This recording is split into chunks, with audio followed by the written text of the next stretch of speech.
Hi, welcome to unfiltered Wednesdays. इस video में मैं आपको बताऊंगी कि मेरे क्या ओपिनियंस है फर्स्ट सैलरी को लेकर।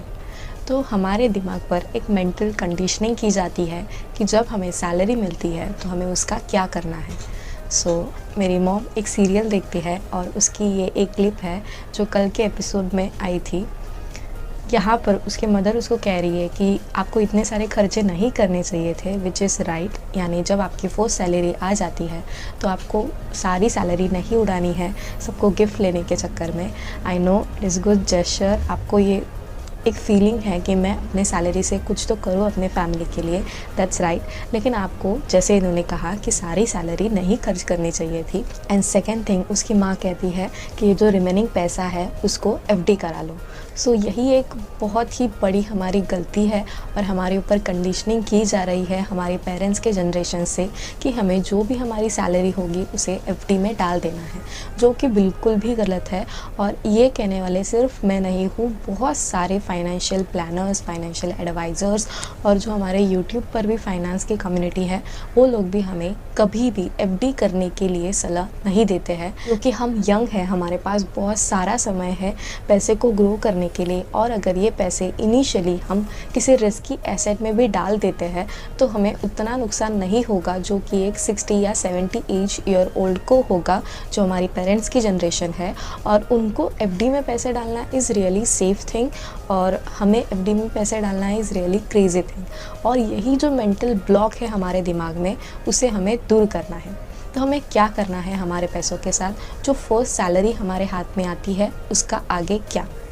फर्स्ट थिंग फर्स्ट, आपको अपने ऊपर खर्चा करना होगा या फिर फैमिली के ऊपर खर्चा करना होगा, ये आपको एक प्लान, एक बजट बना के करना चाहिए। यानी आपको वो पैसा खर्च ज़रूर करना है क्योंकि आपकी फर्स्ट सैलरी है, आपने मेहनत से पैसे कमाए हैं, इसे पूरा का पूरा सेविंग्स में डालना आपके ऊपर भी एक इमोशनल प्रेशर आ जाता है।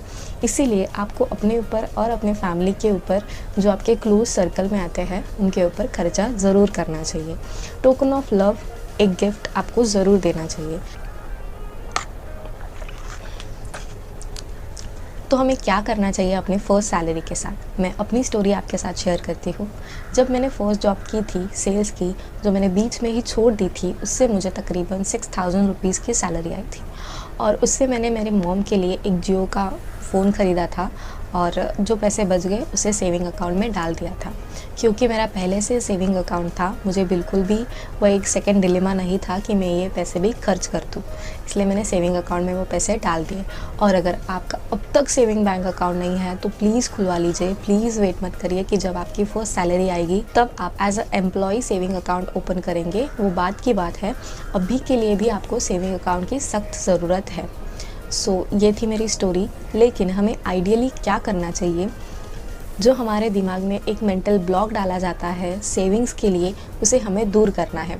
सेविंग्स सिर्फ और सिर्फ एफडी से नहीं की जाती। हमारी पेरेंट के जनरेशन के लिए FD was the safest option to invest, क्योंकि उस समय स्टॉक मार्केट इतना सिक्योर्ड नहीं था, म्यूचुअल फंड इसके बारे में सबको पता नहीं था, इसलिए सब लोग एफडी पर ही निर्भर रहते थे।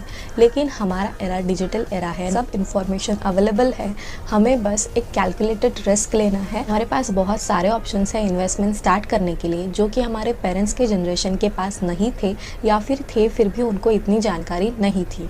तो हम म्यूचुअल फंड से स्टार्ट कर सकते हैं। म्यूचुअल फंड में इन्वेस्टमेंट करने के लिए index fund is the best scheme according to me. यहाँ पर हम पैसिवली अपने सेंसेक्स या निफ्टी जैसे इंडेक्सेस में इन्वेस्ट करते हैं, बहुत ही कम कमीशन और एक्सपेंसेस में। तो ये एक ऑप्शन है अगर आपको मिनिमम अमाउंट के साथ इन्वेस्टमेंट स्टार्ट करनी है तो। सेकेंड थिंग, हम अपनी रिटायरमेंट प्लानिंग कर सकते हैं पीपीएफ जैसे ऑप्शन के साथ। गवर्नमेंट की तरफ से हमें पीपीएफ जैसा एक रिटायरमेंट स्कीम दिया जाता है, जहां पर हम मैक्सिमम बेनिफिट ले सकते हैं टैक्स में, इंटरेस्ट रिटर्न में और विड्रॉवल के टाइम पर। थर्ड थिंग, हमें एक टर्म इंश्योरेंस बाय करना है। टर्म इंश्योरेंस बाय करना ये फर्स्ट प्रायोरिटी होनी चाहिए। टर्म इंश्योरेंस मेरे हिसाब से 25 के बाद लेना चाहिए, क्योंकि तब तक हमारी सैलरी एक लेवल पर आ जाती है और उसके कंपैरिजन में हमें एक अच्छा खासा कवर भी मिल सकता है। तो टर्म इंश्योरेंस हमें लेना है। साइड बाय साइड हमें स्टॉक मार्केट के बारे में भी जानकारी लेनी है, क्योंकि क्रिप्टो भी अभी न्यू एज गेम है। हमें पहले स्टॉक मार्केट के बारे में सीखना है और जब इंडिया में पूरी तरह से लीगल हो जाएगा क्रिप्टो, तब उसमें भी इन्वेस्टमेंट्स करनी है। पहले तो हमें स्टॉक मार्केट के बारे में सीखना है और इससे एक साइड इनकम जनरेट करने की कोशिश करनी है। जैसे कि अभी मेरे चैनल पर शेयर मार्केट ट्रेडिंग नाम से एक प्लेलिस्ट ऑन है। एवरी फ्राइडे मैं एक वीडियो रिलीज़ करती हूँ जो कि शेयर मार्केट से रिलेटेड होता है और मेरी ट्रेडिंग जर्नी को मैं आपके साथ शेयर कर रही हूँ। तो please join the journey with me, क्योंकि पर्सनल फाइनेंस हम पर्सनल रखना ही पसंद करते हैं और ये किसी के साथ डिस्कस नहीं करते हैं, किसी को बताते नहीं हैं अपनी तकलीफ़ें हो या फिर जो हम कर रहे हैं इन्वेस्टमेंट्स उसके बारे में, और किसी को पूछना या फिर किसी को बताना ज़रूरी नहीं समझते हैं। लेकिन दोस्तों, यंग एज में हमें जितने हो सके उतने क्वेश्चंस करने हैं, जितना हो सके उतना लोगों के साथ बात करना है, उनके ओपिनियन सुनने हैं, क्या क्या इन्वेस्टमेंट ऑप्शंस है, सब के बारे में जानकारी लेनी है।